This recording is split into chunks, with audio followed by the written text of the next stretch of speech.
წმინდა წერილი ამბობს ვირფასებო, რომ ჩვენ ვართ ერთი სხეული და ცალ-ცალკე ამ სხეულის ასოები და ასეთი სიტყვებით ამთავრებს ერთი მეორისთვის. თუ ჩვენ ვართ სხეული, ჩვენ უნდა ვგრძნობდეთ ერთი მეორეს, ჩვენ უნდა ვგრძნობდეთ ერთმანეთს ვირფასებო. იმიტომ რომ მთელი სხეული გრძნობს საკუთარ ორგანოებს. ის კავშირშია ძალიან მჭიდროდ და ღმერთის სიტყვა ამაზე უფრო ორგანულს და ერთიანს ვერაფერს შეადარებდა თავის თავს. და როდესაც ჩვენ ვლაპარაკობთ ქრისტეს სხეულზე, ჩვენ უნდა გვესმოდეს, რომ მეტწილად აქ ვლაპარაკობთ ქრისტეზე, იმიტომ რომ ამ სხეულის თავი არის ქრისტე და ჩვენ შეუძლებელია თავი დავაშოროთ სხეულს. და როდესაც ვფიქრობ ხოლმე, ეს არ არის ჩვენი დღევანდელი ძირითადი თემა, მაგრამ მინდა რომ გაგიზიაროთ და დაგიმოწმოთ, როდესაც ვფიქრობ ხოლმე აი ამ სხეულზე ვირფასებო. მომხნევებს ერთი ფაქტი, რომ დღევანდელ დღეს ჩვენ აქ ვზივართ და ღმერთის სიტყვაზე ვსაუბრობთ. იქით საკვირაო სკოლაა და ჩვენი პატარები სწავლობენ ღმერთის სიტყვას, მათივე გასაგებ ენაზე. სხვადასხვა ადამიანები ემსახურებიან წესრიგის საქმეს, ტექნიკურ საქმეს და თითოეული ამ ადამიანის დამსახურებით ღვთისმსახურება წესრიგიანად მიმდინარეობს. ეს არის სხეული ძვირფასებო, ერთი მეორესთვის და ამას ძალიან დიდი სიღრმე აქვს მთელ სულიერ სამყაროში.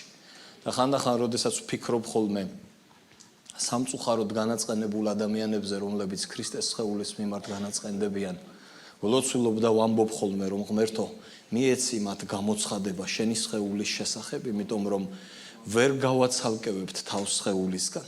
თუ ადამიანს გააჩნია ტკივილი ეკლესიასთან მიმართებაში, ქრისტესთან არის ეს კავშირში, იმიტომ რომ ეს მისი სხეულია და ჩვენ არ შეგვიძლია თავს რაიმე ავაფაროთ და სხეულზე ვთქვათ, რომ ეს ის არ არის. ამიტომ ძვირფასებო ძალიან სიღრმისეულია ეს საიდუმლო ღმერთის ეკლესია და ერთობა, რომელსაც წმინდა წერილი ლაპარაკობს.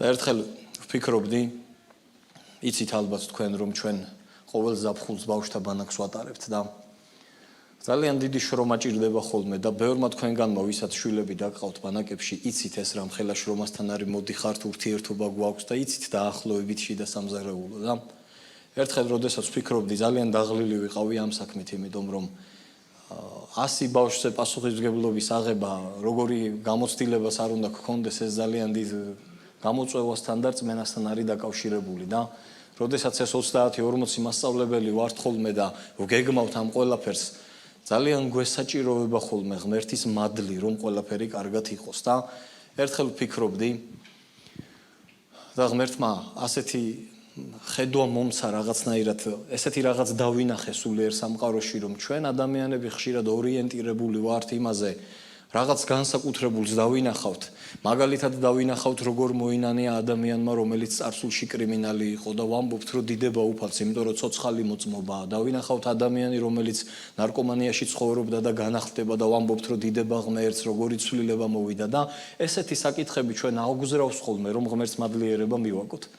მაგრამ ერთხელ როდესაც ვლოცულობდი, ღმერთმა საერთოდ სხვანაირად დამანახა საქმიანობა, რომელსაც ეკლესია ერთიანობაში ვაკეთებთ და ვფიქრობდი, ესეთი ხმა მოვიდა ჩემს გულში, რომ თქვენ ადამიანებს ესეთი რამეები განწყობას გიცვლით და ტაშს უკრავთ ასეთ ძლიერ ცვლილებებს, მაგრამ აბა წარმოიდგინეთ, რამდენი ბავშვი არ მივა თვითმკვლელობამდე, იმიტომ რომ საკვირაო სკოლა და ბანაკები არსებობდა.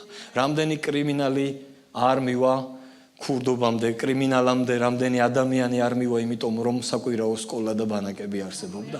რამდენი ადამიანი არ მივა იმ ზღვარამდე, სადაც უკვე უკიდურესია მისი მდგომარეობა, იმიტომ რომ არსებობდა საკვირაო სკოლა და ქრისტიანული ბანაკები და მე მაშინ დავიწყე უფლისთვის პატივის მიგება იმ კურთხევებისთვის და ნაყოფებისთვის, რომელსაც შეიძლება ცხოვრებაში ვერ ვნახოთ ჩვენ. თვალსაჩინოდ ვერ დავინახოთ, იმიტომ რომ ეს არის საქმე, რომელიც დაფარულში კეთდება და მე მივხვდი, რომ ღმერთს არა მხოლოდ ხილულ რაღაცებზე ეკუთვნის თაყვანისცემა და მადლიერება, არამედ იმაზე, რასაც ჩვენ ვერ დავინახავთ, იმიტომ რომ ეს არ მოხდება. არ მოხდება, იმიტომ რომ ღმერთის მადლი იყო და ზრდიდა ადამიანებს და ამან პირადად მე ძალა მომცა, რომ ის საქმე ორმაგად უფრო ძლიერად გვეკეთებინა და დღეს ეკლესია ბევრ ამას აკეთებს ზვირფასებო და მინდა გაგამხნევოთ ერთი რამით, რომ შესაძლოა ვინმე ფიქრობდეს, რომ აი რაღაცა ძალიან დიდი ხილული ცვლილებები უნდა რომ ხნეობა ჰქონდეს, მაგრამ მოდით ცოტაოდენი პრევენციაზეც ვიფიქროთ. რამდენი რაღაცის პრევენცია ხდება იმის გამო, რომ ეკლესია თავის ადგილზე დგას და აკეთებს საქმეს, რომელიც უფალმა დაავალა, რომელსაც ზეცაში დავინახავთ ძალიან ბევრ ამას და დრო გვაჩვენებს. ამიტომ მინდა მადლობა გადაუხადო უფალს ყველაფრისთვის, რაც ჩვენს ეკლესიაში ხდება. ყოველი მსახურებისთვის, თითოეული მსახურისთვის და თითოეული ადამიანისთვის, ვინც ემსახურება უფალს.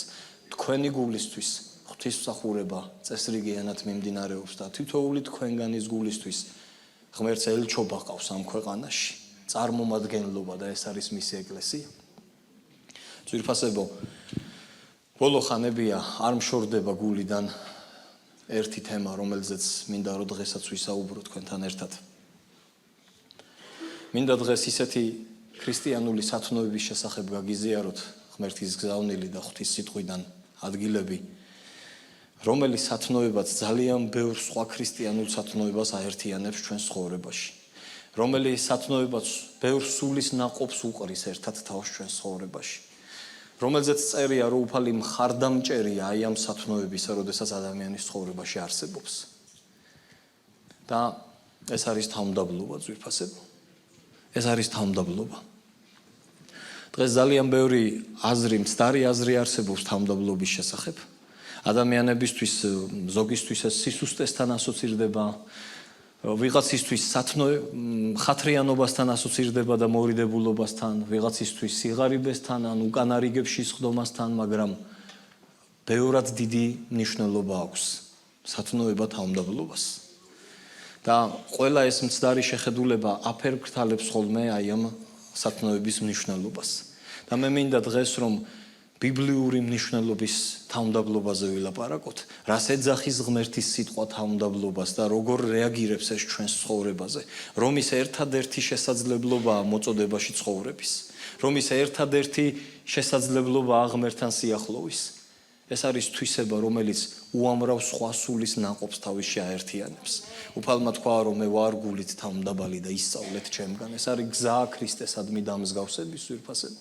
და ყველაფერი ჩვენს ცხოვრებასა და ჩვენს მომავალში დამოკიდებული არის თავმდაბლობაზე. წმინდა წერილი ამბობს, ძვირფასებო, რომ ასე წერია მოსეზე, რომ მოსე დედამიწის ზურგზე ყველაზე თავმდაბალი კაცი იყო.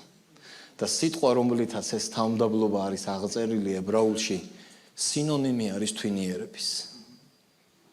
ანუ თავმდაბალი ყოფილა ადამიანი, ვისი მართვაც უფალს არ უჭირს, ვისი მოთვინიერებაც უფალს არ უჭირს. ძალიან ხშირად ამბობდა წმინდა წერილში ღმერთი ისრაელს ეუბნებოდა, რომ ქედი გაგიუხეშდათო და ქედი დაგისისხლიანდათო, იმდენად არ მისმენთო და არ მომყვებითო. და რას ნიშნავდა ეს ეპითეტი, ძვირფასებო? როდესაც სახედარის მართვა უნდოდათ წაწვეტებული დაბოლოებები ქონდა ხეს, რომელსაც კისერზე ადებდნენ და მართავდნენ და ეს წვეტები, როდესაც ეხებოდა მათ კისერს, ქედს, მიმართულებას აძლევდა.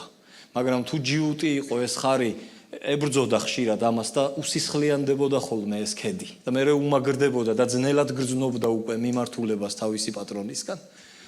მაგრამ წერილი ამბობს, რომ მოსე ყველაზე თვინიერი კაცი იყო. ის თავმდაბალი იყო და ამიტომ ხანდახან იცით როგორ არის, ძვირფასებო, თავმდაბლობა ჩვენ ხშირად ცხოვრებაში ვირჩევთ თავმდაბლობას, მაგრამ როდესაც არ ვირჩევთ, მაშინ ცხოვრებაში ნამეტანით კივილისა და ტანჯვის ხარჯზევს მაინც ვსწავლობთ თავმდაბლობას. იმიტომ რომ ღმერთი გვათვინიერებს. ხან ქედი გვაქვს დასისხლიანებული, იცით, არიან ადამიანები, ვისაც მიცემული აქვს და თვინიერი ბუნება აქვთ. მე ვიცნობ ესეთ ადამიანებს, რომ თვინიერია რაღაცნაირად ბუნებით, მაგრამ საუბედუროთ მე ამ ადამიანების რიცხვში არა ვარ. მაგრამ ძალიან ხშირად ღმერთი მოწყალეა, ძვირფასებო, და მაინც ადამიანს ქედს უსისხლიანებს, მაგრამ მაინც სწორი მიმართულებით მიჰყავს. განა იმიტომ რომ ღმერთს სიამოვნებს ადამიანის ტანჯვა ან წამება. უბრალოდ ადამიანი არის ხშირად ურჩი და უწევს ღმერთს, რომ მაგარი ხელით მოათვინიეროს, რომ მისი ცხოვრება იყოს კურთხეული და დაცული. იმიტომ რომ ჩვენ თავმდაბლობაში, ღვთიურ მართლობაში ვართ დაცულები, ძვირფასებო. ხშირად ჩვენ ხედავთ ესეთ რაღაცას, რომ აი მაგალითად, ძვირფასებო, დავითი საერთოდ არ გამოიყურებოდა როგორც თავმდაბალი. თუ ადამიანური სტერეოტიპებით ვიმსჯელებთ, პირიქით მას ეუბნებოდნენ, როდესაც გოლიათის დასამარცხებლად მივიდა, რომ დავითო, ვიცითო შენი თავმაღლობის ამბავიო, რომ აქაც თავის წარმოსაჩენად მოხვედიო. მაგრამ იმ თელს ძლიერ ჯარში დავითი იყო ერთადერთი კაცი, რომელიც ღმერთზე იყო დამოკიდებული. ესე იგი თავმდაბლობა რა ყოფილა ძვირფასებო? სრული დამოკიდებულება ღმერთზე. როდესაც ხარ სრულად დანდობილი, დაყრდნობილი და დამოკიდებული მასზე. და როდესაც ასე ვუყურებთ ჩვენს თავმდაბლობას, ისიც რა ხდება? აი ეს თავმდაბლობა ხშირად ხმას ამოგვაღებინებს. ხშირად პირიქით გაგვაჩუმებს, ხშირად მოქმედებისკენ გვიბიძგებს და ხშირად პირიქით უმოქმედოს დაგვტოვებს. როდესაც თავმდაბლობაზე გვაქვს სწორი შეხედულება, რომ ეს არის სრული დამოკიდებულება ღმერთზე და თვინიერება მასში, მაშინ თავმდაბლობა უკვე ჩვენს ცხოვრებაში სხვადასხვა ეტაპზე, სხვადასხვა მოქმედებით ვლინდება და არა რაიმე კონკრეტული გარეგნული გამოვლინებით თუ ასე შემდეგ. კი, უბრალოება ეს თავმდაბლობის ერთ-ერთი გამოვლინებაა. უკანა რიგში დაჯდომა ესეც თავმდაბლობის ერთ-ერთი გამოვლინებაა, თუ იმ მომენტს ესე ჭირდება. რაღაცა სიტუაციაში ადამიანმა არ გამოირჩიო საკუთარი თავი და დარჩე მოკრძალებული, ესეც თავმდაბლობის კონკრეტული გამოვლინებაა, მაგრამ თავად სათნოება თავმდაბლობა ეს ძალიან დიდი შინაგანი მდგომარეობაა ძვირფასებო, როდესაც ჩვენ სრულად ვართ დამოკიდებული ღმერთზე და მის მადლზე. აი ასეთი თავმდაბალი ადამიანები იყვნენ ძირითადად, როდესაც რეფორმები ხდებოდა ეკლესიის თუ სახარების ისტორიაში, რომლებიც ჩვენ ვხედავთ ესეთ ისტორიას ბიბლიაში, დანიელი, სამი ახალგაზრდა ცეცხლის ქურაში, ადამიანები, რომლებიც ლომის ხახაში აღმოჩნდებოდნენ, მაგრამ ღმერთზე იყვნენ დამოკიდებულები. დიახ, ძვირფასებო, ასეთი ადამიანებს მოაქვთ ცვლილება გარემოებებში, რომლებიც თავმდაბლები არიან და დიახ, ამიტომ მოქმედებენ, ამიტომ ლაპარაკობენ, ამიტომ მიიწევენ. თავმდაბლობა არ არის უმოქმედობა, თავმდაბლობა შინაგანი მდგომარეობა, ეს არის თვინიერება, დააყვე უფლის მორჩილებას, თვინიერება და მზაობა, რომ დაემორჩილო ღმერთის სიტყვას და ნახეთ წმინდა წერილი რას ამბობს ძვირფასებო. ესაიას 66 თავი მეორე მუხლი ამბობს უფალი, აი ვის მივაპყრობ მზერას, თავმდაბალს და სულით მოდრეკილს, ჩემს სიტყვაზე რომ თრთის. დაუკვირდით ძვირფასებო. ადამიანი თავს იმიტომ იმაღლებს, რომ უნდა რომ ყურადღების ცენტრში მოიქცეს. და ვისაც გვიცდია თავის ამაღლება და მეთანხმებით რომ ეს ასეა. მაგრამ უფალი ამბობს, ჩემი სიტყვებით უტრირებ, რა თქმა უნდა, რომ თუ ვინმე ცდილობს რომ ყურადღება მიიპყროს, მე მივაპყრობ ყურადღებას მას, ვინც არის თავმდაბალი და სულით მოდრეკილი. ჩემს სიტყვაზე რო თრთის, ანუ მზად ღმერთის სიტყვის მორჩილებისთვის. ადამიანის მოდრეკვას აქვს მიზანი და ეს არის უფლის სიტყვის მორჩილება. ვიდრიკებით სულით იმიტომ რომ ვიმოქმედოთ, დავემორჩილოთ, გავაგრძელოთ სვლა უფლის ნების შესაბამისად. ხშირად არის ძვირფასებო, რომ როდესაც ღმერთი ადამიანს თავის მოწოდებას აჩვენებს, პირობითად მეფობას დაჰპირდება, ჩვენ ადამიანებმა მეფეები ვით კი არ უნდა დავიწყოთ მოქცევა, უნდა დავექვემდებაროთ დამდაბლების გზას ჩვენ ცხოვრებაში. მოსე ასეთი იყო ძვირფასებო, ის დაექვემდებარა 40 წლიანი დამდაბლების გზას, როდესაც მე იმავე უდაბნოში წავუძღვა ისრაელს, რომელშიც თვითონ დაეხეტებოდა. ასეთი იყო იოსები ძვირფასებო, თუმცა მან ახალგაზრდობაში სცადა მეფესავით მოქცევა, როდესაც სიზმარი ნახა და დაიწყო თავის ოჯახის წევრებთან თავის წარმოჩენა, რომ დადგება დრო, რომ თქვენ მე თაყვანს ვცემთ და მისი ცხოვრება მას შემდეგ ვიცით, რომ საპყრობილიდან საპყრობილეში, მონობიდან მონობაში, ტკივილიდან ტკივილში, მაგრამ თავისი ამ ცხოვრების პერიოდის მანძილზე მან დამდაბლების გზა გაიარა, სადაც ისწავლა, როგორ ყოფილიყო დამოკიდებული ღმერთზე და მის კეთილგანწყობაზე. მომზადდა იმისთვის, რაც ღმერთმა ჩაიფიქრა მისთვის, რომ ეკეთებინა. ამიტომ ჩვენც ძვირფასებო გვაქვს ცხოვრებაში გზა და დამდაბლებისა, რომელსაც უნდა დავექვემდებაროთ, ავირჩიოთ, რომ მომზადდეთ საკუთარი დანიშნულებისთვის. და მინდა ერთი ადგილი გაგახსენოთ, ასე ამბობს წმინდა წერილი, რომ ღმერთი ამპარტავნებს ეწინააღმდეგება, ხოლო თავმდაბლებს მადლს ანიჭებს. ყველაფერი რაც ახლა ვთქვი, ჩვენ უფრო ღრმად ჩაუღრმავდებით ამას ცოტა ხანში, მაგრამ მინდა დაუკვირდეთ იქამდე ერთ რაღაცას, ღმერთი ეწინააღმდეგება ამპარტავნებს და თავმდაბლებს მადლს ანიჭებს. როგორი სიტყვაა წინააღმდეგობა ძვირფასებო, ეს არ არის პასიური სიტყვა, ეს არ არის რომ უბრალოდ არ ეთანხმება ღმერთი აპარტავნებს, არ გეთანხმები და მორჩა, არა, აქ აქტიური მოქმედება, ის ეწინააღმდეგება, ანუ ამ პარტავნობის საპირისპიროდ მოქმედებს ღმერთი ცხოვრებაში, მორწმუნის ცხოვრებაში, ეკლესიაში, იმიტომ რომ ის არ ეგუება ამ პარტავნებას, მაგრამ მეორე მხრივ წერია რომ თამდობლებს მადლს ანიჭებს და ჩვენ ვიცით ძვირფასებო რა არის მადლი. მადლი არის ღმერთის კეთილი განწყობა და ძალა და ენერგია ადამიანის ცხოვრებაში გამოვლენილი. დაწყებული სულის ცხონებიდან და ხსნიდან დამთავრებული ქრისტიანული ძლიერი მოღვაწეობით მადლი ჭირდება ადამიანს ყველაფრისთვის და უფალი ამბობს რომ ამ მადლს, ანუ ამ ღვთიურ ენერგიას იძლევა თავმდაბლებისთვის. ვისთვის, ვინც თვინიერია და მასზე არის დამოკიდებული თავის ცხოვრებაში. და მე მინდა ძვირფასებო რომ ორ ნაწილში შევეხო თავმდაბლობის როლს ჩვენს ცხოვრებაში. ორ ნაწილად დავყო და შემდეგ პრაქტიკული ისტორიაც წმინდა წერილიდან გაგახსენოთ ამის შესახებ. პირველი ეს არის თავმდაბლობა ცხოვრების გზაზე ძვირფასებო. და რა ვსგულისხმობ ამაში? მინდა იაკობის წერილის მეოთხე თავი გადავშალოთ, ვისაც გაქვთ სახარებები. მე-13 მუხლიდან ასეთი სიტყვები წერია.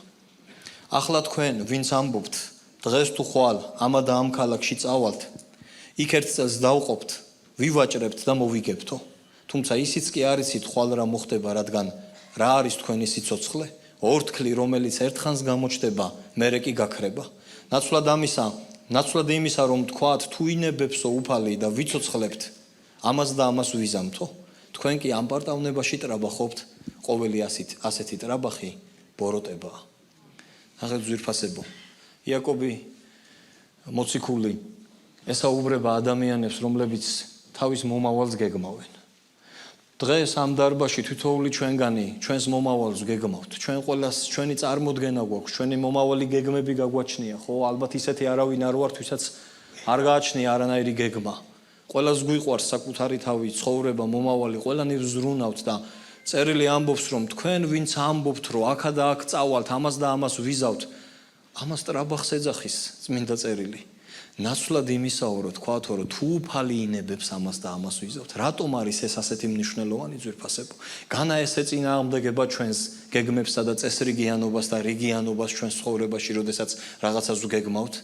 არა ძვირფასებო, ეს არ არის მოხერხებულობის წინააღმდეგ ნათქვამის სიტყვა, ეს არ არის სიბრძნის წინააღმდეგ ნათქვამის სიტყვა, უბრალოდ ამით ჩვენ ორ რაღაცას ვაფიქსირებთ, როდესაც ასეთი განწყობა გვაქვს. პირველი, ღმერთის ნება არის პრიორიტეტი ჩემს ცხოვრებაში, სადაც არ უნდა წავიდე.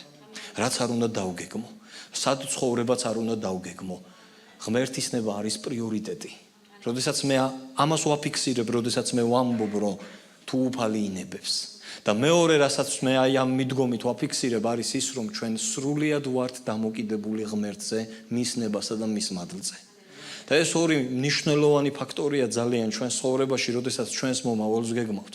პირველი ის, რომ გვახსოვდეს, რომ ღმერთს გააჩნია თავისი ნება და თავისი ჩანაფიქრი ჩვენს ცხოვრებაზე. მას გააჩნია თავისი მომზადებული საქმეები, რომელზეც წერილი ამბობს, რომ ჩვენ გაგვიმზადა საკეთებლად. მან ჩაიფიქრა ჩვენთვის, მას გეგმა აქვს ძვირფასებო და როდესაც ჩვენ რაღაცას ვგეგმავთ, უნდა ვთქვათ, რომ თუ უფალი ინებებს ამას და ამას ვიზავთ. ჩვენ უნდა გვქონდეს ეს დაინტერესება და აღიარება ღმერთის ნების პრიორიტეტისა ჩვენს ცხოვრებაში. იცით ამას რატო ვამბობ ძვირფასებო? ხშირად არის რომ მორწმუნე ადამიანი ღმერთს გადასცემს თავის ცხოვრებას, მაგრამ მაინც თავისი გზებით დადის. და შესაძლოა თავისი სულის შენარჩუნება მოახერხოს მთელს ამ ცხოვრებაში, მაგრამ მოწოდების გარეშე გაატაროს მთელი ცხოვრება. არ კონდეს განცდა, რომ საკუთარ დანიშნულებაში ცხოვრობდა, სადაც ცხოვრობდა და რასაც აკეთებდა. და ჯილდო დაკარგოს ზეცაში, რომელიც წერილის მიხედვით ადამიანს თავისი მოწოდებისა და საქმეებისთვის ეკუთვნის. იმიტომ რომ ყველა ჩვენგანისთვის არსებობს საქმეები, რომელიც უფალმა გაამზადა ძვირფასებო. ყველას თავისი ნიჭის შესაბამისად, იმის შესაბამისად, რასაზომითაც ღმერთმა გამოუზომა თავისი მოწოდება თუ საკეთებელი საქმეები. ამაზეც ვისაუბრებთ. კიდევ ერთი ადგილი ძვირფასებო წმინდა წერილში, რომელიც ცხოვრების გზაზე სრულ დამოკიდებულებაზე ლაპარაკობს ღმერთზე, ეს არის ფსალმუნების 126 თავი, პირველი მუხლი. თუ უფალი არ ააშენებს სახლს, ამაოდ გაირჯებიან მისი მშენებლები. თუ უფალი არ დაიცავს ქალაქს, ამაოდ ფხიზლობს მისი გუშაკი. ნახეთ ძვირფასებო, თუ ადამიანი ღმერთში არ იზრდება, ისეთი თვისებებიც კი, როგორიც არის ინტელექტი, ფულის შოუნის უნარი, მოხერხებულობა, განათლება, სიფხიზლე, ყველა ჩვევა, ყველა ხასიათი შეიძლება ადამიანს გვერდზე დარჩეს, თუ უფალი არ აშენებს მის სახლს და თუ უფალი არ იცავს მის სახლს. ამიტომ ჩვენ ესეც გვახსენებს, რომ სრულად თუ ართ დამოკიდებული ღმერთის მადლზე.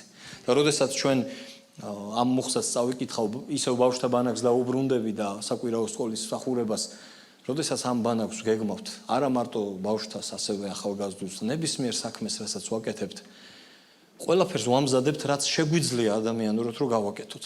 მაგრამ ჩვენ გვაქვს ხოლმე დევიზი, როდესაც სალოცავად ვიკრიბებით და ჩვენი დევიზი ასე ჟღერს. იგავების 21 თავი 20 მუხლი. ცხენს ბრძოლის დღისთვის ამზადებენ, მაგრამ გამარჯვება უფლისგანაა. ერთი არის რომ ჩვენს მოვალეობა პასუხისმგებლობებს პირნათლად ვასრულებთ ძვირფასებო, მაგრამ მტკიცედ და ღრმად უნდა გვახსოვდეს რომ გამარჯვება არის უფლისგან. იმიტომ რომ არიან ადამიანები, ვინც შრომობენ, მაგრამ ვერ იმკიან. ვინც თესავენ, მაგრამ ვერ იმკიან. არიან ადამიანები, ვინც ძალისხმევას ხარჯავენ, მაგრამ კურთხევა არ აქვთ, იმიტომ რომ წერილი ამბობს მათ ჭამელი ჰყავთ. წერილი ამბობს რომ ბოლო არ აქვს მათ სათავსოს, ანუ გახვრეტილია მათი ქისა. ეს შედარებები მეტყველებს ადამიანზე, რომელსაც არ უფასდება თავისი შრომა და ამაგი, იმიტომ რომ ღმერთზე არ არის დამოკიდებული და არ არის მის მადლში. ამიტომ ძვირფასებო, ერთი არის რომ ჩვენ ვამზადებთ ცხენს ბრძოლის დღისთვის, მაგრამ უნდა გვახსოვდეს რომ გამარჯვება არის უფლისგან. როდესაც ჩვენს მომავალს გეგმავთ, ღმერთის ნების პრიორიტეტი, მასზე სრული დამოკიდებულება, მისი მადლის იმედი, ეს არის ის, რაც ჩვენ გვჭირდება. თუ თავმდაბლები ვართ, ასე უნდა ვიფიქროთ, ჩემო ძვირფასებო. და მეორე ძვირფასებო, რა ნაწილშიც მინდა რომ თავმდაბლობის როლი წამოვწიო, არის თავმდაბლობა ურთიერთობებსა და ეკლესიაში, რომელიც არის ჩვენი ცხოვრების ალბათ 80% შემადგენლობა, ხო? ეს არის ურთიერთობები. თუ მეტი არა. ეს არის ჩვენი ეკლესია. ჩვენი ურთიერთობები ოჯახში, ჩვენი ურთიერთობები ეკლესიაში, ჩვენი ურთიერთობები თანამშრომლებთან, უცხო ადამიანებთან. მე მინდა რომ ერთი რაღაც ვთქვა ძვირფასებო. როდესაც ჩვენ თავს ვიმაღლებთ, ჩვენ ამით ვეფარებით ქრისტეს ძვირფასებო და ადამიანები ქრისტეს ვეღარ ხედავენ. როდესაც ხორციელ კაცს ვამაღლებთ ჩვენ ცხოვრებაში, ქრისტე აღარ ჩანს და ადამიანები მას ვეღარ ხედავენ. ამიტომ ჩვენ უნდა დაუმდაბლდეთ, რომ ქრისტე ამაღლდეს ჩვენ ცხოვრებაში. ჩვენ უნდა დაუმდაბლდეთ, კი, ეკლესია, ახალგაზრდები, მეგობრები, სულიერი დაძმები, უნდა დაუმდაბლდეთ ერთმანეთის წინაშე, რომ ამაღლდეს ქრისტე. იმიტომ რომ ხშირად ადამიანს იმხელა ეგო აქვს, რომ ვეფარებით უფალს, მის თვისებებს ვეფარებით, სულიერი კაცის მნიშვნელობას ვეფარებით და ადამიანები ვერ ვზრდით მერე ერთმანეთს, ხელს ვერ უწყობთ, რომ სათანადო ურთიერთობები გქონდეს და ამას მოაქვს ზიანი, ხო? ამიტომ წერილი ამბობს, დამბდაბლდითო და მე აგამაღლებთო, ხო? წმინდა წერილში უფალი ამბობს. იცით ძვირფასებო, დღეს ჩვენ მე რასაც ვაკვირდები,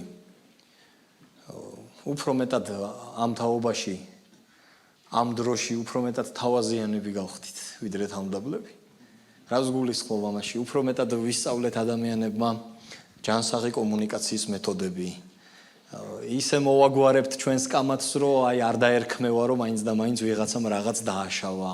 ისე გამოვძვრებით ჩვენი ტკბილსიტყვიანობით, რომ რაღაცნაირად მშვიდობაში დავრჩებით, მაგრამ შევწყვიტეთ ისეთი რაღაცეების თქმა, რომ მე დავაშავე, მე შემეშალა, ბოდიშს ვიხდი, ვიღებ პასუხისმგებლობას, რაც თავმდაბლობაა ძვირფასებო.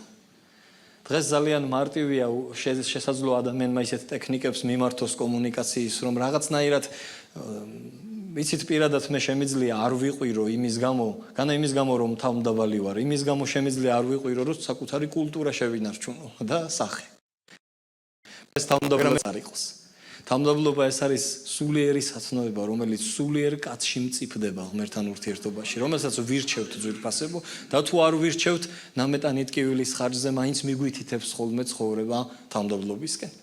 და მე მინდა რომ ცოტა ჩაუღრმავდეთ და მოვიყვანო იოანე ნათლისმცემლის მაგალითი, ვიცით ჩვენ რომ იესო მოინათლა მის წინაშე, მის მიერ და შემდეგ იესოს მიჰყვება ხალხი უკვე მასიურად და მათ შორის იოანე ნათლისმცემლის მიმდევრები მიჰყვებიან იესო ქრისტეს და ამ მიმდევრებს გაუჩნდათ გარკვეული უკმაყოფილება და მივიდნენ და იოანეს ეუბნებიან რომ რაბი შენ რომ კაცი მონათლე მას მიყვებიან ხალხი და მასთან ინათლებიან და იოანე ნათლისმცემელი სცემს პასუხს თავის მოწაფეებს და ნახეთ როგორი სიბრძნე არის ამაში მივიდნენ იოანესთან ეს არის იოანეს სახარების მესამე თავი მივიდნენ იოანესთან და უთხრეს რაბი ის ვინც შენთან იორდანეს გაღმა იყო და რომლის შესახებაც შენ ამოწმებდი აჰა ნათლავს და ყველანი მასთან მიდიან თქვა იოანემ ადამიანს არაფრის მიღება არ შეუძლია თუ ზეციდან არ აქვს მიცემული სანამ გავაგრძელებთ ძვირფასებო ეს ჯერ ერთი დიდი სულიერი გამოცხადება თუ ხედავ რომ ადამიანს რაღაც აქვს მიცემული ფაქტობრივად იოანე მათი გულის მდგომარეობას პასუხობს მათ ამბოხს პასუხობს მათ უკმაყოფილებას პასუხობს რომ არ აქვს ადამიანს მიცემული თუ ზეციდან არ არის ეს და შემდეგ აგრძელებს ასეთ სიტყვებს რომ მე უკვე გითხარით მე არ ვარ მეთქი ქრისტე არამედ მოვლენილი ვარ მის წინაშე ვისაც პატარძალი ჰყავს ნეფეც ისაა ხოლო ნეფის მეგობარი რომელიც დგას და უსმენს მას სიხარულით ხარობს ნეფის ხმაზე ჩემი ეს სიხარული უკვე აღსრულდა ის უნდა განდიდდეს მე კი უნდა უმცირდებოდე ნახეთ ძვირფასებო იოანე აცნობიერებს თავის როლს ის ამბობს რომ მე ჩემი საქმე უკვე აღვასრულე მე გითხარით რომ ქრისტე არა ვარ იოანეს არ აქვს არანაირი მოთხოვნილება ქრისტეს ადგილი დაიკავოს ის ბედნიერია საკუთარ როლსა და დანიშნულებაში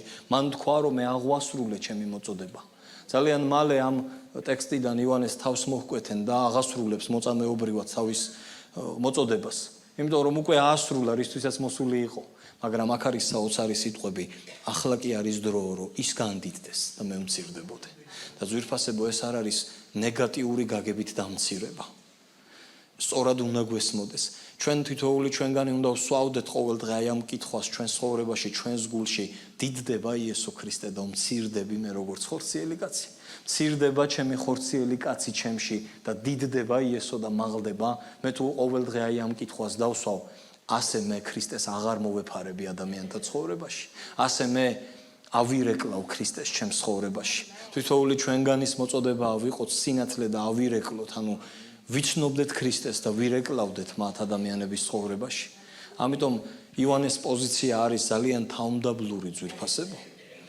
პირადად მე ძალიან ხშირად ვამოწმებ ამ ადგილით ჩემს გულს და ძალიან ხშირად დამიჭერს ხოლმე ეგოიზმში სიამაყეში იმიტომ რომ ჩვენი მიზანი უნდა იყოს ძვირფასებო რომ განვადიდოთ სხვა ადამიანები ადამიანური გაგებით ღვთიურ განდიდებაზე არ ვლაპარაკობ როდესაც შევამჩნევ ხოლმე რომ ჩემს მაგალითად ჩემს გვერდში ვიღაცა ჩემს საქმეს უკეთესად აკეთებს მე ჩემი გულს უნდა ვამოწმებდე რომ უფალო იქნებ დრო არის მე ვმცირდებოდე და ის დიდდებოდეს იქნებ შენ ეს ექსურს ეს მე არ მომცირებს ძვირფასებო ეს არავის არ გვამცირებს თუ ვიღაცა რაღაცას კარგად გააკეთებს ჩვენი როლი გვაქვს და მე ვკითხულობდი ნელ-ნელა ამ თემაზეც გადავალ ბერტ კლენდენინის ქრისტეს სკოლას ბევრმა თქვენგანმა იცით ეს მოღვაწე და ეს წიგნი და იქ ასეთი სიტყვები წერია როდესაც ეკლესიაზე სწავლებაა რომ მე არ მჭირდებაო მქონდეს შენი ადგილი სხეულში იმიტომ რომ მე ჩემი მაქვს მე არ მჭირდება შენი საქმე მქონდეს სხეულში იმიტომ რომ მე ჩემი საქმე მაქვს თვითოულ ჩვენგან საკუთარი დანიშნულება გვაქვს ძვირფასებო ეკლესიაში ჩვენი ადგილი არის ქრისტეს სხეულში როგორც ამ სხეულის წევრები და მე მინდა რომ კიდევ ერთი ადგილი წავიკითხო. ნახეთ. სწორი თვითშეფასება თავმდაბლობის როლში ძვირფასებო არის ძალიან მნიშვნელოვანი. თუ ადამიანს სწორი თვითშეფასება არ აქვს, ვერ დარჩება თავმდაბალი, საკუთარ თავზე სწორი წარმოდგენა ვერ შეექმნება და რომელთა წერილი ამაზე ლაპარაკობს ძვირფასებო. ნახეთ. მე-12 თავი, მესამე მუხლიდან. ჩემთვის მოცემული მადლით ვეუბნები ყველა თქვენგანს. თქვენს თავზე იმაზე მეტად ნუიფიქრებთ, ვიდრე უნდა იფიქროთ. არამედ იფიქრეთ თავმდაბლურად, იმ რწმენის საზომით ღმერთმა რომ გიწილადათ თითოეულს. რადგან როგორც ერთ სხეულში გვაქვს მრავალი ასო, თუმცა ყველა ასოს ერთი და იგივე საქმე როდი აქვს. ასევე ჩვენც მრავალი ერთ სხეულს შევადგენთ ქრისტეში, ხოლო ყოველი ჩვენგანი ასოები ვართ ერთი მეორისთვის. ნახეთ რა საინტერესოა, პავლე მოციქული იწყებს ასე. ნუ იფიქრებთ თქვენს თავზე იმაზე მეტად ვიდრე უნდა ფიქრობდეთ. მაგრამ მე გვეუბნება რომ ჩვენ შეგვიძლია გავზომოთ ჩვენი თავები ოღონდ რწმენის საზომით. ჩვენ შეგვიძლია გავზომოთ ჩვენი თავები არა ჩვენი ფიქრებით, არა ჩვენი წარმოდგენებითა და მოლოდინებით, არამედ რწმენის საზომით და შემდეგ ლაპარაკობს რომ ქრისტეს სხეულში მრავალი ასოა და ყველას თავის დანიშნულება აქვს. და ამბობს რომ იმ ნიჭის სკვალობაზე იფიქრეთ თქვენს თავზეო და რწმენის საზომით რომელიც უფალმა მოგანიჭათ. ესე იგი ამით პავლე მოციქული ამბობს რომ ისე კი ნუ იფიქრებთ თქვენს თავზე როგორც თქვენ გინდათ რომ ფიქრობდნენ, არამედ დაინახეთ რა მოგანდოთ უფალმა სხეულის რომელი ასო ხართ, რა დანიშნულება გაქვთ, რა ნიჭი მოგცათ უფალმა და ამით გაზომეთ თქვენი თავი. ხართ თუ არა ამ დანიშნულებაში. ფაქტობრივად წერილის ეს ადგილი ამბობს რომ თავმდაბლური ფიქრები საკუთარ თავზე მამყოფებს საკუთარ დანიშნულებაში ეკლესიაში. ქრისტეს სხეულში საკუთარ როლსა და დანიშნულებას უზრუნველყოფს თავმდაბლური ფიქრები. ამიტომ არის რომ ადამიანი რომელსაც აქვს ეს ორგანული განცდა რომ არის ქრისტეს სხეულის წევრი, არასოდეს ასეთი ადამიანი თავს არ გრძნობს უსარგებლოდ. ყოველთვის ყველაფრით, წვრილმანით თუ მსხვილმანით ასეთ ადამიანს შეუძლია ნაწილი იყოს ქრისტეს სხეულის და თავისი სიკეთე გაუზიაროს აი ამ სხეულს. იმიტომ რომ თავმდაბლური ფიქრები აქვს და რწმენის საზომით ზომავს საკუთარ თავს და არა ამბიციის საზომით. ამიტომ არის ეს ძვირფასებო ძალიან მნიშვნელოვანი ადამიანმა ჩვენ ერთმანეთის ადგილი კი არ უნდა გვინდოდეს სხეულში, ჩვენ უნდა გვინდოდეს დავინახოთ ჩვენი ნიჭი და ჩვენი როლი. იმიტომ რომ თუ დღეს ჩემი ნიჭი, თუ დღეს ჩემი მოვალეობა ღვთისგან დაკისრებული არის ის რომ ვიღაცას წყალი მივაწოდო, ამაზე უკეთესად დღეს მაინც ვერაფერს ვერ გავაკეთებ. იმიტომ რომ ეს მომმადლა უფალმა რომ ეს გავაკეთო. და ამას აქვს უფალო ის ძვირფასებო უფლისგან ღვთიური საზღაური, როდესაც ასე ვფიქრობთ ჩვენ ცხოვრებაზე. და როდესაც მე ეკლესიაში სხეულის წევრები საკუთარ ნიჭს ავითარებენ, ასე ხედავენ, აღმატებულად უდგებიან ამ საკითხს და ავითარებენ თავის ტალანტს, ხო ამ დროს თავი კმაყოფილია ძვირფასებო, თავი რომელიც არის ქრისტე. და როდესაც თავი კმაყოფილია, წერილი ამბობს რომ ღმერთის სიხარული არის ჩვენი ძალა და ჩვენი სიმტკიცე. მე მინდა კიდევ წავიკითხო რამდენიმე მუხლი სანამ ისტორიაზე გადავალ. პირველი პეტრეს მეხუთე თავში მე-6 მუხლები ასეთ სიტყვებს ამბობენ. ასევე ახალგაზრდები დაემორჩილეთ უხუცესს და ერთმანეთისადმი მორჩილებით თავმდაბლობა შეიმოსით. რადგან ღმერთი ამ პარტავნებს ეწინააღმდეგება, თავმდაბლებს კი მადლს ანიჭებს. მას დამდაბლდით ღმერთის ძლიერი ხელის ქვეშ, რათა თავის დროზე აგამაღლოთ თქვენ. მოდი დაბლიდან ავყვეთ აი ამ ადგილის განმარტება ძვირფასებო. ადამიანები თავს იმიტომ ვიმაღლებთ, რომ ჯერ ამის დრო არ დამდგარა და გვინდა რომ დროზე ადრე წარმოვაჩინოთ საკუთარი თავი. მაგრამ წერილი ამბობს რომ ღმერთი აგამაღლებს თავის დროზე, თუ შენ დამდაბლდები თავის დროზე. და დამდაბლება ეს არის ჩვენი პასუხისმგებლობა ძვირფასებო. ჩვენ არ გვჭირდება რომ მაინც და მაინც ცხოვრებამ დაგვამდაბლოს ძალით. ჩვენ გვჭირდება ჩვენ ავირჩიოთ დამდაბლება. როგორ წერილი ამბობს, შეიმოსეთ დამდაბლობა რითიო ერთმანეთის მორჩილებით. უკვე გვაძლევს რეცეპტს როგორ ვიმოქმედოთ რომ ვიყოთ დამდაბლები.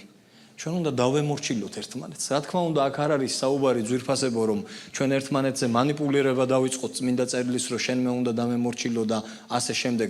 ჩვენ უნდა გქონდეს განწყობა იმის რომ ერთმანეთს გამოვადგეთ, ერთმანეთის რჩევა და შეგონება შევისმინოთ. მორჩილებუნება გამოვხატოთ და არა ჯიუტი, როდესაც გვმართებს ძვირფასებო.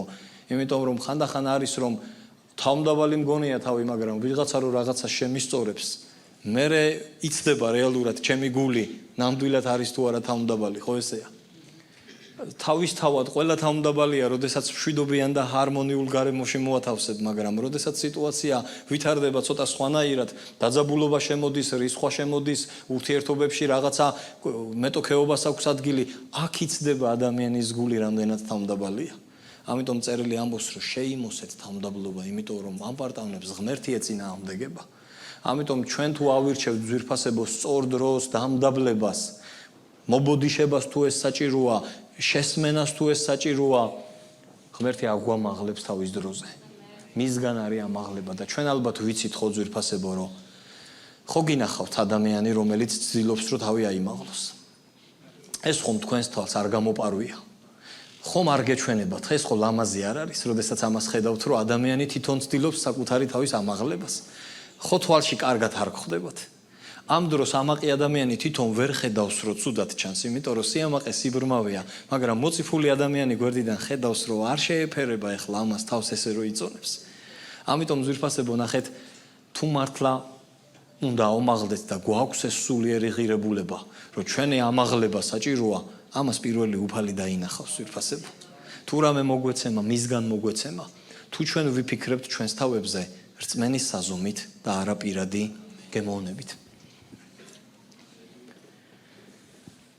არაფერი გააკეთოთ ანგარებითა და პატივმოყვარეობით. არამედ თავმდაბლობით საკუთარ თავზე მეტად შერაცხეთ ერთმანეთი. ნახეთ ძვირფასებო, ჩვენ უნდა ვივარჯიშოთ თავმდაბლობაში, რომ ერთმანეთი, საკუთარი დები და ძმები წამოვწიოთ, შევრაცხოთ. ერთი ძალიან საინტერესო დეტექტორი არსებობს, რომ აღმოაჩინო ხარ თუ არა ამაყი. უბრალოდ დააკვირდი საკუთარ თავს, როდესაც შენს გვერდზე ვიღაცას აქებენ. ვიღაცას წამოსწევენ, ვიღაცას ტაშს უკრავენ. მე ძალიან ბევრჯერ შევამჩნია ჩემს ახალგაზრდულ გულს, როგორ არ სიამოვნებდა, როდესაც ვიღაცას ისე აქებდნენ, რომ თითქოს ჩემს თავში მე მცირდებოდი ახლა ამით. თითქოს რამე მაკლდებოდა. ეს ხო ვიცით ახლა, რომ ეს რეალურად ესე არ არის, მაგრამ ამაყი ადამიანი ესე ფიქრობს, გონია რომ ყველა შექება მისია. გონია რომ ყველაფერი რაც კარგი უნდა ითქვას, მას ეკუთვნის. და ხანდახან ადამიანს იქამდე არ უჭირს ადამიანის წამოწევა, პატივისცემა, სანამ თავისზე მაღლა არ ამაღლდება. ასეთი იყო საული ძვირფასებო. მას უყვარდა დავითი. შვილი ვითყავდა. ვერ ვიტყვით, რომ საულს დავითი არ უყვარდა. იყო პერიოდი, როდესაც უყვარდა. მან წამოწია დავითი, მან მიანდო თავისი ჯარი, თავისი ძალაუფლებით აგზავნიდა და დავითს ყველგან გამარჯვება მოქონდა.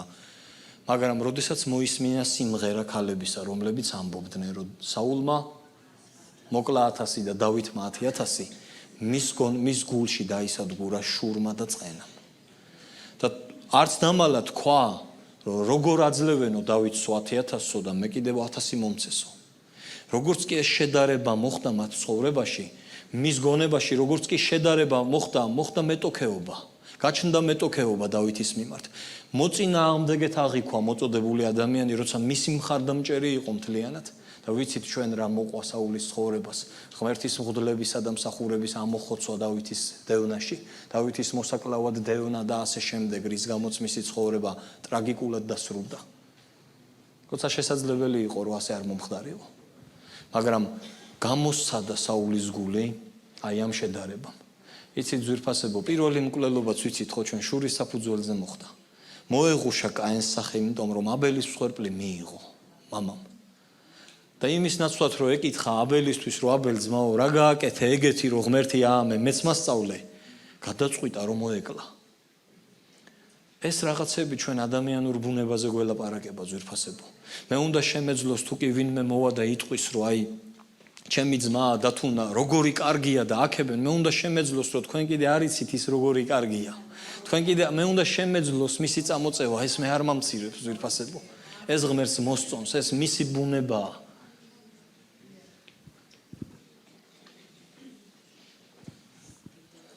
მინდა რომ ცოტა წინ წავიწიოთ კიდევ ძვირფასებო. ნახეთ კიდევ ერთობის მნიშვნელობაზე. თავმდაბლურ ფიქრებს არ მოუყავართ ჩვენ ქიშპობაში სხეულის სხვა წევრებთან. იმიტომ რომ ჩვენი როლი და ადგილი გვაქვს. და როცა თითოეული ეკლესიის წევრი უღრმავდება ღმერთთან პირად ურთიერთობაში თავის როლსა და პასუხისმგებლობას, ფორმალური იქნება თუ ეს არაფორმალური, იმიტომ რომ არსებობს ფორმალური მსახურებაც, არაფორმალური მსახურებაც, ვიღაცა მოწოდებული სხვა საქმიანობაშია, ვიღაცა კონკრეტულად ფორმალურად ეკლესიურ მსახურებაშია მოწოდებული, მაგრამ საერთო ჯამში ქრისტეს სხეულისთვის ამას კი არ აქვს მნიშვნელობა, იმას აქვს მნიშვნელობა, ვინ დგას თავის დანიშნულებაში, ვინ აკეთებს იმას, რაც ღმერთმა დაავალა. და როდესაც ადამიანს ეს განცდა აქვს, არ მოდის ქიშპობაში, იმიტომ რომ განცდა არ აქვს, რომ ვინმე ადგილი ჭირდება, რომ ბედნიერი იყოს. ერთ-ერთმა დიდმა ღვთისმეტყველმა ბილი გრემმა ასეთი სიტყვები თქვა, რომ ადამიანი პოულობს ბედნიერებას საკუთარ დანიშნულებაში. კმაყოფილებას, უფრო სწორი სიტყვა იქნება. ჩვენ გვაქვს კმაყოფილების განცდა, როდესაც ყოველდღიურად დავდივართ ღმერთის ნებაში. აღარა გვაქვს განცდა, რომ რაიმე გვაკლია. გძნობთ, რომ ჩვენ ჩვენი ღირებულებას ვასრულებთ ის რაც ღმერთმა დაგვავალა და ამ დროს შესაბამისად აღარ გვაქვს მოთხოვნილება ხელოვნურად თავისი წამოწევის, თავის დაცვის და ასე შემდეგ, იმიტომ რომ სრულფასოვნებაში ვიმყოფებით ღვთის წინაშე კმაყოფილებაში. ნახეთ მათეს 23 თავში მათეს სახარების უდიდესი თქვენ შორის თქვენი მსახური იყოს. ვინც თავს აიმაღლებს დამდაბლდება, ხოლო ვინც თავს დაიმდაბლებს ამაღლდება. აქაც იგივე გზავნილი ჩემო ძვირფასებო. ჩვენ უნდა დაუმდაბლდეთ, რომ იესო ამაღლდეს. ჩვენ უნდა დაუმდაბლდეთ, რომ მოვიდეს ამაღლების დრო. გზა, რომელიც არ მიდის ძვირფასებო ჯვარცმამდე, არც აღდგომამდე არ წავა ეს გზა. გზა, რომელიც არ წავა თავმდაბლობამდე, არც ამაღლებამდე არ წავა ეს გზა. ამიტომ ძალიან მნიშვნელოვანია ჩვენ ასე უყურებდეთ საკითხს და თუ გახსოვთ ეს არ არის მხოლოდ დღევანდელი თაობის ადამიანების პრობლემა. ერთხელ იესო ქრისტე მიდის, თავისი გუნდი უკან მიჰყვება და მისი ახალგაზრდა მოწაფეები ესეთ რაღაცაზე მსჯელობენ, ვინ იქნება ზეცაში უფრო დიდი. და ეს იესოს ესმის. და ერთი შეხედვით როგორი ბავშვური მსჯელობაა, რანაირად ეს ხალხი 12 მოციქული, ამორჩეული, ვინ იქნება ზეცაში დიდი და იესო ქრისტეს მოხავს ბავშვი და მათ შორის აღენებს. და ასწავლის გაკვეთილს ამით, რომ ვინც ყველას მსახური იქნება, ვინც თავს დაიმდაბლებს, ვინც უბრალო იქნება, ის იქნება ამაღლებული. და ესეც იცით რას გვესაუბრება ძვირფასებო, როგორი კარგი ურთიერთობა ჰქონდათ იესოს და თავის მოწაფეებს, რომ არ ერიდებოდათ თავისი მოზღვრის წინაშე ამ რაღაცეებზე დავა. უსაფრთხოება ჰქონდათ ეს რაღაცნაირი ფსიქოლოგიური უსაფრთხოება, რომ ელაპარაკათ. თუნდაც მცდარი ყოფილიყო მათი აზრები, ურთიერთობა ჰქონდათ ისეთი, რომ შეუსწორებდა იესო ქრისტე და ამით არავინ არ დამცირდებოდა. და ბევრჯერ ხდებოდა ასე, ბევრჯერ უსწორებდა იესო ქრისტე თავის მოწაფეებს გზებს. და ეხლა მინდა ჩემო ძვირფასებო, რომ ერთი ისტორია გაგახსენოთ წმინდა წერილიდან, რომელიც პირდაპირ კავშირშია მოსესთან, მის არჩეულ პოზიციასთან, რომელიც იყო თავმდაბლობა და თვინიერება, სრული დამოკიდებულება ღმერთზე. და ეს ისტორია არც ისეთი მსუბუქი მოსასმენია, მაგრამ ეს არის წმინდა წერილის მნიშვნელოვანი ნაწილი და მინდა რომ დღეს ეს წავიკითხოთ. რიცხვთა წიგნის მე-12 თავი. მირიამისა და არონის ისტორია, როდესაც მოსეს წინააღმდეგ ილაპარაკეს. და მე დრო და დრო გავჩერდები ძვირფასებო და გარკვეულ განმარტებას გავაკეთებ და ძალიან მინდა რომ ყურადღებით გამომყვეთ აი ამ ისტორიის კითხვისას. ილაპარაკეს მირიამმა და აჰარონმა მოსეს წინააღმდეგ ქუშელი ქალის გამო, რომელიც ცოლად მოიყვანა, რადგან ქუშელი ქალი ითხოვა ცოლად. თქვენს, ნუ თუ მხოლოდ მოსეს ელაპარაკება უფალი, განა ჩვენც არ გველაპარაკებოდა და გაიგონა ეს უფალმა. სანამ ისტორიას გავაგრძელებთ ძვირფასებო. მოკლე განმარტებას გავაკეთებ. არონი და მირიამი მოსეს უფროსი და-ძმანი იყვნენ. მირიამი ალბათ 10+ წლით უფროსი იყო მოსეზე, იმიტომ რომ ვიცით რომ ის მონაწილეობდა მოსეს აღზრდაში, როდესაც მოსე ჩააწვინეს კალათაში და გაუშვეს მდინარეში, მერე როდესაც ზდიდნენ მას და ასე შემდეგ. არონი არ ვიცი ზუსტად რამდენი წლით უფროსი იყო, მაგრამ მოსე მათი უმცროსი ძმა იყო. ისინი წინასწარმეტყველები იყვნენ, უფლის მსახურები. და ისე მოხდა, რომ მოსემ ეთიოპიელი ან აფროამერიკელი გარეგნობის ადამიანი მოიყვანა ცოლად, თუმცა ალბათ ის რჯულით ერთი ღმერთის მსახური იყო, იმიტომ რომ ისრაელში იმყოფებოდა და ისრაელთან ერთად იყო გამოსული ეგვიპტიდან თუ როგორც იყო, მაგრამ ეთნიკურად თუ ადამიანურად რაღაც მიზეზების გამო ეს მათთვის მისაღები არ იყო. და ამის გამო წერია, რომ მოსეს წინააღმდეგ ილაპარაკეს. და წერილი ამბობს, რომ გაიგონა ეს უფალმა. ისიც ამის შემდეგ ისტორია ისე გრძელდება ძვირფასებო, რომ ღმერთი ესარჩლება მოსეს და ამ ყველაფერს წავიკითხავთ, მაგრამ ჩვენ ისედაც დავინახავდით, რომ ღმერთმა გაიგონა ეს ყველაფერი, იმიტომ რომ სულ ბოლო-ბოლო წმინდა წერილში გვიწერია. ჩვენ ისედაც გავიგებდით, რომ ღმერთმა ეს გაიგონა, მაგრამ წერილი დაკონკრეტებით ამბობს, გაიგონა ეს უფალმა. და ესეც გველაპარაკება ჩვენ ღირებულ გაკვეთილს ძვირფასებო, როდესაც ჩვენ დაფარულში ვსაუბრობთ. როდესაც ჩვენ ვამბობთ ისეთ რამეს, რასაც გძნობთ, რომ არ უნდა ვთქვათ, ან ვამბობთ ისეთ რამეს, რასაც არ უნდა ვამბობდეთ, უნდა გვახსოვდეს, რომ ესმის ეს უფალს, გაიგონებს ამას უფალი და არ დატოვებს უპასუხოთ ამას უფალი. და ამიტომ აკონკრეტებს წერილი გაიგონა ეს უფალმა როგორ ილაპარაკეს მოსეს წინააღმდეგ. შემდეგ ისტორია გრძელდება და ნახეთ საინტერესო რამე. ეგრევე ამ მუხლების დაბლა წერია რომ ყველაზე თავმდაბალი კაცი იყო მოსე დედამიწის ზურგზე. და ეს არის ადგილი რომელზეც ვთქვი რომ თვინიერების სინონიმია ეს სიტყვა. მორჩილების, ღმერთის ნებაზე დამოკიდებულების და ასე შემდეგ. რატომღაც ისტორია ჩერდება და უცებ მოსეს დახასიათება შემოდის ამ ისტორიაში. თითქოს ერთი შეხედვით ამას კავშირი არ აქვს მომხდართან, მაგრამ ისტორია ჩერდება და მოსეს დახასიათება შემოაქვს ღმერთს წმინდა წერილში. ესე იგი ეს ჩვენ გვეუბნება ძვირფასებო რომ ეს არის ისტორია თავმდაბალ კაცზე დედამიწის ზურგზე, რომელსაც უფალი ესარჩილება. და ეს პოზიცია რომელიც ამ კაცმა აირჩია ძალიან დიდ როლს ასრულებს ღმერთის აი ამ ქმედებასთან რაც ამ ისტორიაში ხდება. ამიტომ აქ მოსეს დახასიათება ხდება ჩვენ როგორც დედამიწის ზურგზე ყველაზე თვინიერი და თავმდაბალი კაცის. და შემდეგ გრძელდება ეს ისტორია. უთხრა უფალმა მოსეს აჰარონსა და მირიამს მოულოდნელად. სავარაუდოდ მოსეც იქ იგებს რა ხდება. წინასწარ არ ჩანს ჩვენ ვერ ხედავთ რომ ღმერთი ელაპარაკება მოსეს რომ შენზე ესა და ეს თქვეს. მოსეც იქ გებულობს დიდი ალბათობით ამ მოვლენათა თანმიმდევრობაში რა მოხდა სინამდვილეში. დაუძახა მოულოდნელად მოსეს მირიამსა და აჰარონს. გამოდით სამივენი საკრებულო კარავთან და გავიდნენ სამივენი. ჩამოვიდა უფალი ღრუბლის სვეტში, დადგა კარვის შესასვლელთან და დაუძახა აჰარონსა და მირიამს. ორივემ წინ წაიწია. უთხრა ისმინეთ ჩემი სიტყვები. თუ არის ვინმე წინასწარმეტყველი თქვენ შორის, მე უფალი ჩვენებაში რომ ვეცხადები. და სიზმარში ვლაპარაკობ მასთან. მაგრამ ასეთი არ არის ჩემი მსახური მოსე. მთელ ჩემს სახში ის არის ერთგული. პირისპირ ველაპარაკები, პირდაპირ და არა იგავებით. უფლის სახეს ჭრეთს იგი, როგორ არ შეგეშინდათ მოსეს ჩემი მსახურის წინააღმდეგ რომ ილაპარაკეთ.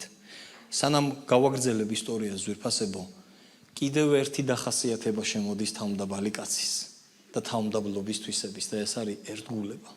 თელს ჩემს სახში ის არის ერთგული. საკითხი არ იყო აქ მარტო მოსეში ძვირფასებო. საკითხი რომ მხოლოდ მოსეს პიროვნებაში ყოფილიყო, ღმერთი იტყოდა ის მოსეა და დამთავრდა, მაგრამ რამდენჯერაც ის მოსეზე ლაპარაკობს, შემდეგ ის ლაპარაკობს მოსეს მიერ არჩეულ პოზიციაზე, რომელიც იყო თავმდაბლობა, თვინიერება და ერთგულება თელ მის სახში. ანუ და მე ისტორია ესე გრძელდება ძვირფასებო, ნახეთ. აღინთო უფლის რისხვა მათზე და განშორდა უფალი. აშორდა ღრუბელი კარავს და აჰა თოვლივით დაფარა კეთრმა მირიამი. შეხედა აჰარონმა მირიამს და აჰა კეთროვანია იგი. უთხრა აჰარონმა მოსეს გევედრები ჩემო ბატონო, ცოდვათ ნუ ჩაგვითვლი, რამე თუ შევწოდეთ ჩვენი უგუნურებით. ნუ მიემსგავსება მირიამი იმ მკვდარს ნახევრად შეჭმულს, რომელიც გამოდის დედის საშოტან და შეღაღა და მოსემ უფალს ღმერთო განკურნე გევედრები. ძვირფასებო სანამ კიდევ ორიოდე მუხლით გავაგრძელებდი ამ ისტორიას, მინდა კიდე ერთ რაღაცაზე გავამახვილო ყურადღება. ჩვენ ხედავთ რომ მირიამი დაიფარა კეთრით და არა აჰარონი. და ეს გვაძლევს შესაძლებლობას ვივარაუდოთ რომ ინიციატორიც ის იყო ამ ჯანყის და ამბუხების. და თითქოს ჩანს რომ უფალი მეტ პასუხისმგებლობას აკისრებს ადამიანს რომელიც ინიციატორია აი ამ კონკრეტული საცდურისა, რასაც ამბუხება ქვია ქრისტეს სხეულში. და თან როგორც ხედავთ ჩვენ აარონის სხვა ეპიზოდებიდან წმინდა წერილში, გახსოვთ ხალხის ზეწოლას ვერ გაუძლო და ოქროს ხბო ჩამოასხა. როგორც ჩანს ბუნებით დამყოლი ადამიანი იყო აარონი თავისი ხასიათით და აქაც ეგეთ რაღაცას ჰქონდა ადგილი და სასჯელს ღებულობს მირიამი. და ამას აქვს ძალიან დიდი მნიშვნელობა ძვირფასებო რომ პასუხისმგებლობას ვგრძნობდეთ ყველა ჩვენ სიტყვაზე თუ განწყობაზე, იმიტომ რომ ხანდახან იცით რა გვჭირს. იმდენად ბრძენი ვართ რომ ვიცით რა უნდა ვთქვათ და არა ვთქვათ, მაგრამ განწყობებითაც საკმარის ვთესავთ ხოლმე ეკლესიაში და ჩვენ ძალიან მხიზელი უნდა ვიყოთ ჩვენს გულის მდგომარეობაზე, როგორი ნაწილი ვართ ეკლესიის, რამდენად ერთი მეორისთვის როგორც ასოები ისე ვართ, რამდენად ორგანულად ვგრძნობთ ეკლესიას როგორც ერთ სხეულს. და შემდეგ უფალი ამბობს ესეთ რაღაცას. როდესაც მოსე ევედრება თავმდაბალი კაცი რომ ღმერთო განკურნე მირიამი, ჩვენ ვერ ხედავთ აქ რომ მოსე თავს იცავს ან ამბობს რომ აბა რა გეგონათ, ის სრულიად თავმდაბალ პოზიციაში რჩება, მას ღმერთი გამოესარჩლა და ევედრება უფალს რომ აპატიოს და განკურნოს და უფლის სიტყვები ნახეთ მოსესთან მიმართებაში. უთხრა უფალმა მოსეს, სახეში რომ მიეფურთხებინა მამამის მისთვის 7 დღე ხომ შერცხვენილი უნდა ყოფილიყო. 7 დღე ჩაიკეტოს ბანაკის გარეთ და შემდეგ დაბრუნდეს და დატუსახდა მირიამი ბანაკის გარეთ 7 დღით არ დაძრულა ხალხი მირიამის დაბრუნებამდე. ისი ძვირფასებო, ეს ისტორია არ არის აარონისა და მირიამის წინააღმდეგ დაწერილი ისტორია. ღმერთის მოწყალება იმდენად დიდი იყო, რომ მირიამი განიკურნა, დაუბრუნდა თავის საქმიანობას, უდიდესი გალობა შემოგთავაზა, რომელსაც კითხულობდნენ სატაძრო მსახურებაში. მან განაგრძო თავის მსახურებაში ყოფნა და ნაყოფის მოტანა. ეს არ ყოფილა მისი დასასრული, როგორც ღმერთის მსახურის. უბრალოდ ეს არ დაგვიმალა ეს ისტორია ღმერთმა, იმიტომ რომ ვისწავლოთ დღეს ადამიანებმა. და ჩვენ აქ იცით რას ვხედავთ, არ დაძრულა ბანაკი მირიამის დაბრუნებამდე. ეს იმას ნიშნავს ძვირფასებო, რომ როდესაც ღმერთის სხეულის წევრები, მნიშვნელოვანი ადამიანები და თითოეული ჩვენგანი, ვინც ვართ ეკლესიის სხეულის ნაწილი და წევრი, მნიშვნელოვანი ადამიანები ვართ, როდესაც ასეთი ადამიანები გულს არ იდრეკებენ, ღმერთის სერი ფერხდება ძვირფასებო. ფერხდება უფლისერი.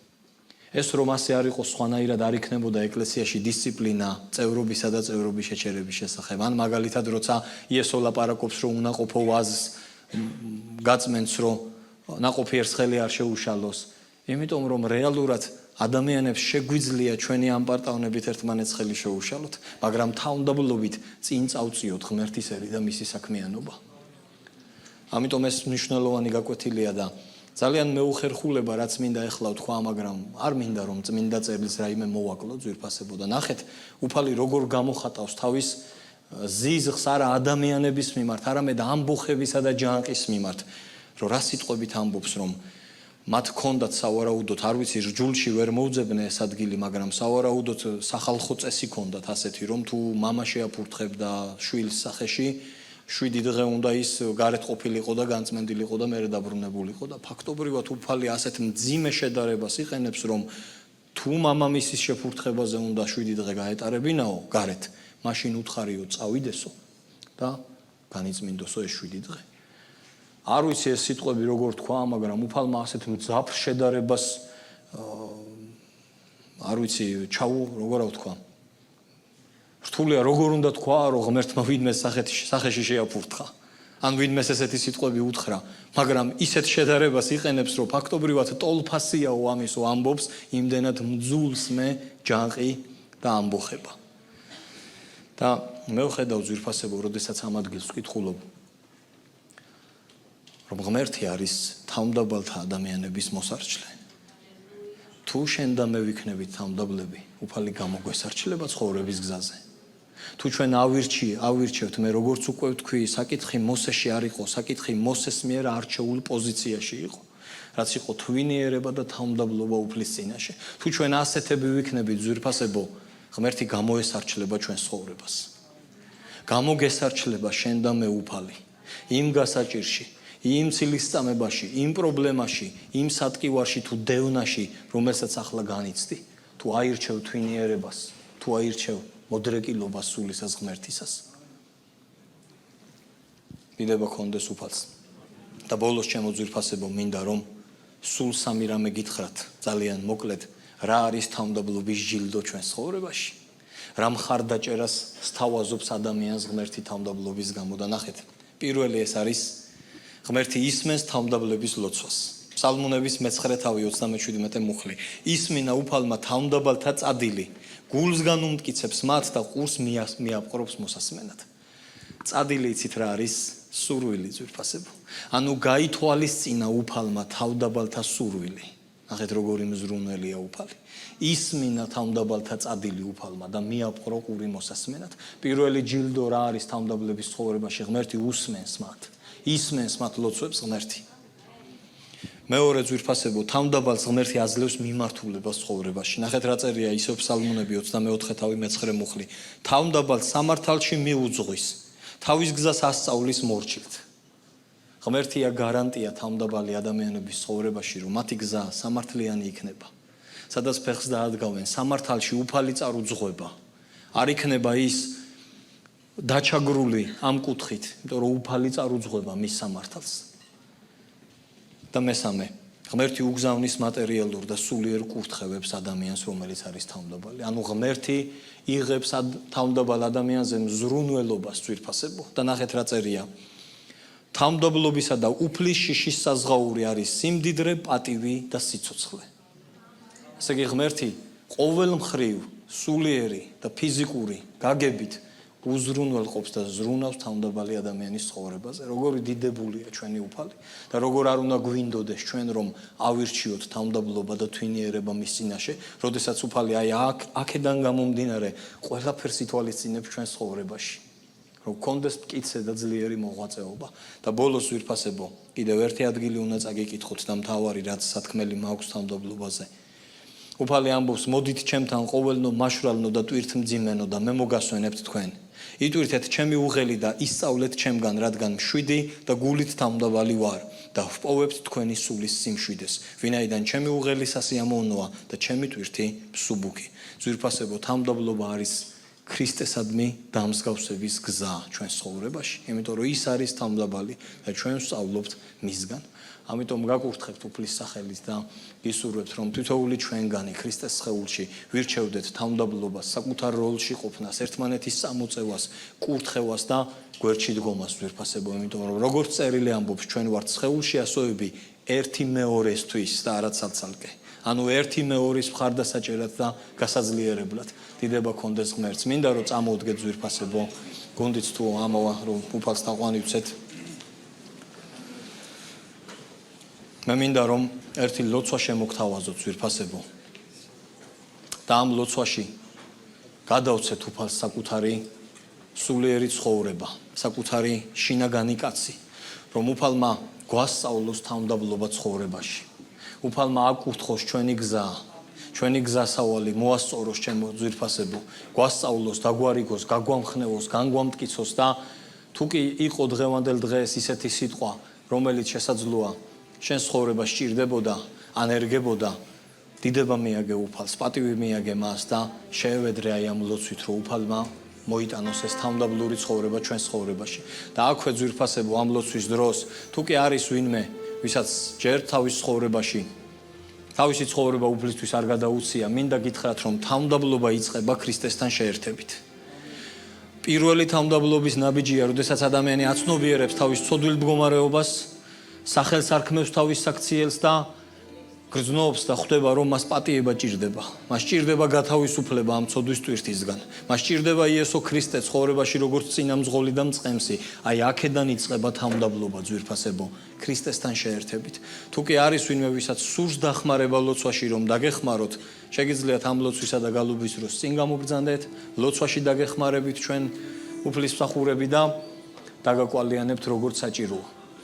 დიდება კონდეს უფალს. ზეციო რომ მამაო ჩვენ მოვდივართ შენს წინაშე გულთამხილავო და წმინდა ღმერთო. შენ ახარ ჩვენი იმედი უფალო, შენ ახარ ჩვენი მშვიდობა ღმერთო. შენ ახარ ჩვენი სიცოცხლის გარანტი უფალო. ამიტომ ვაქებთ შენს სახელს უფალო, ავამაღლებთ შენს წმინდა სახელს. როგორც შენი წმინდა სიტყვა ამბობს უფალო, შენი გზები დიდია ჩვენს გზებზე და შენი ფიქრები აღმატებულია ჩვენსაზე უფალო. ამიტომ თითოეული ჩვენგანი უფალო, ვლოცავთ ახლა შენს განგებასა და ჩანაფიქრს უფალო. ვლოცავთ შენს მიზანსა და ჩანაფიქრს ჩვენს ცხოვრებაზე და ეკლესიის ცხოვრებაზე უფალო. და წარგვიძეხი წინ მამაო, წარგვიძეხი აშენე ჩვენი გულები, განამტკიცე ჩვენი გულები სულო წმინდაო და მოგვიმართე ხელი ამ გზაზე, რომელიც არის დამდაბლების გზა, რომ ავირჩიოთ შენს წინაშე თავმდაბლობა უფალო, რომ ავირჩიოთ შენს წინაშე უბრალოება, სიყვარული, ყოველგვარი პატივის მიგება უფალო შენი სახელისადმი ღმერთო. გვაკურთხე რომ ვიაროთ უფალო შენს წმინდა გზაზე, რომელიც ჩაიფიქრე, რომ მივიდეთ იმ საქმეებამდე, რომელიც შენ განგვისაზღვრე რომ უნდა ვაკეთოთ უფალო. მე ვაკურთხებ უფალო ჩემი ჩათვლით თითოეულ ადამიანს, ეკლესიის სხეულის ამ წევრს უფალო, რომ თითოეულმა ადამიანმა საკუთარ როლსა და დანიშნულებაში გემსახუროს შენ და პატივი მოგაგოს უფალო თავის ყოველდღიურ ცხოვრებაში. ასე განდიდდეს შენი წმინდა სახელი, რომ ავირეკლოთ უფალო შენი სინათლე ღმერთო, ავირეკლოთ შენი ბუნება უფალო იესო ქრისტე, რომ დამდაბლდეთ ჩვენს თავებში და აგამაღლოთ შენ ჩემო უფალო, რომ დამდაბლდეს ხორციელი კაცი და ამაღლდეს ქრისტე ჩვენ შორის ჩემო ღმერთო. კურთხეულ იყოს შენი წმინდა სახელი მამაზეციო. ვაკურთხებთ შენს წმინდა სახელს და მიიღე ჩვენგან ახლა უფალო ეს თაყვანისცემის საგალობელი. მიიღე ჩვენგან როგორც პატივის მიგება, ხოტბა, დიდება და თაყვანისცემა ჩემო უფალო. მთელი დიდება შენ გეკუთვნის. იესო ქრისტეს სახელით. ამინ.